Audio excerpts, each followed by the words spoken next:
Bienvenue à toutes et à tous. Aujourd'hui, on s'intéresse à une véritable icône, le B2 Spirit. On l'appelle souvent le bombardier furtif. Son look d'aile volante, c'est presque de la science-fiction, quasi invisible, dit-on. On a pas mal de sources qui détaillent cet appareil assez fou. Et ce qui m'intrigue, c'est pourquoi on a construit ça, comment ça marche vraiment, et puis cette fameuse opération Midnight Hammer, qu'est-ce que c'est exactement. Alors, commençons par le début. Les origines. Pour piger le B2, faut revenir à la guerre froide. Les défenses aériennes soviétiques, elles devenaient de plus en plus dures à passer, donc les États-Unis cherchaient un truc radicalement nouveau. Pas juste mieux, non, un vrai saut technologique pour déjouer tout ça. L'idée, c'était donc un bombardier qui puisse passer inaperçu, même au-dessus des zones les mieux défendues, et larguer ses bombes, conventionnelles ou nucléaires. Un outil de dissuasion ultime, quoi. Le projet a été lancé en secret fin des années 70 par Northrop Grumman. Premier vol en 89 et il est entré en service en 97. Oui, et c'est vraiment sa forme qui est clé.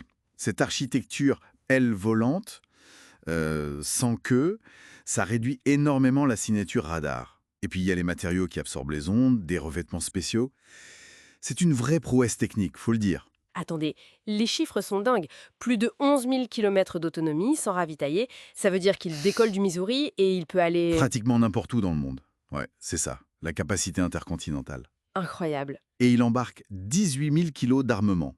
Ça peut être des bombes classiques, des bombes nucléaires tactiques B-61 ou les grosses B-83, et aussi les JDAM guidés par GPS.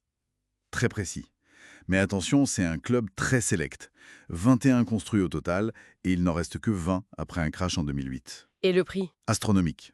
Environ 2,1 milliards de dollars pièce. À l'époque. Ils sont tous basés à Whiteman, dans le Missouri. 2 milliards. Par avion, ça montre bien l'importance stratégique qu'on lui donnait. Et il a servi, malgré tout ça, hein. Son histoire opérationnelle, elle est chargée. Ah oui, tout à fait. Son baptême du feu, c'était au Kosovo en 99. Ensuite, il a beaucoup volé en Afghanistan dès 2001. Des missions très très longues parfois, plus de 40 heures de vol d'affilée, pour frapper Al-Qaïda, les talibans, dès le début.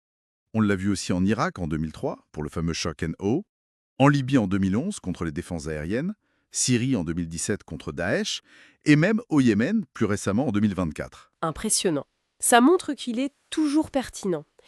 Mais les sources parlent d'une mission très particulière, très récente. Opération Midnight Hammer. Qu'est-ce qu'on sait là-dessus? Alors, d'après les infos qu'on a, ce serait une frappe américaine top secrète, le 22 juin 2025. Contre les installations nucléaires iraniennes. Fordo, Natanz, Isfahan. Les sites connus. Juin 2025? C'est tout récent, ça? Oui, le nom de code, Opération Midnight Hammer. Les détails qui circulent sont assez précis. 7 B2 seraient partis du Missouri, un vol de 37 heures, aller-retour. Et ils auraient utilisé 14 bombes GBU-57 MOP. C'est le Massive Ordnance Penetrator. Des monstres conçus pour détruire des cibles enterrées très profondément. Et seul le B2 peut les emporter. 14 bombes de ce type. C'est énorme. Oui. Et apparemment, il y aurait eu aussi des tirs de missiles Tomahawk, sans doute depuis des navires ou des sous-marins, pour aider à passer les défenses ou frapper d'autres cibles. Mais sur les résultats, bon, là ça diverge. Les États-Unis parlent de dégâts extrêmement sévères. D'autres sources, y compris iraniennes ou des renseignements tiers, disent que ça aurait juste retardé le programme nucléaire de quelques mois. Difficile de savoir précisément l'impact réel. D'accord. Mais même si l'impact physique est débattu, stratégiquement, c'est fort, non? Les sources disent que c'est peut-être la première fois que les US frappent directement l'Iran dans ce contexte tendu avec Israël. Exactement. C'est une démonstration de force. Le message, c'est on peut atteindre n'importe quelle cible, même la mieux protégée, n'importe où. Ça explique pourquoi il reste si important. Tout à fait. Même si son successeur, le B-21 Raider, arrive bientôt, le B-2 est encore essentiel. C'est le seul à pouvoir larguer ses bombes MPOP, cruciales contre les bunkers.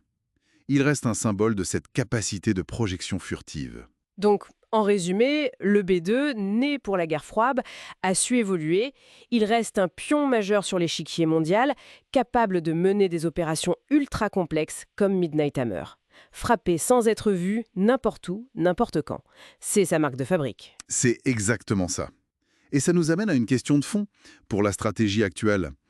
Quand on sait qu'une telle capacité de frappe furtive et pénétrante existe, et qu'elle a été utilisée comme ça, comment ça change l'équilibre de la dissuasion? Comment ça affecte la perception du risque d'escalade dans les zones chaudes du monde? C'est une question euh, qui va peser lourd, je crois.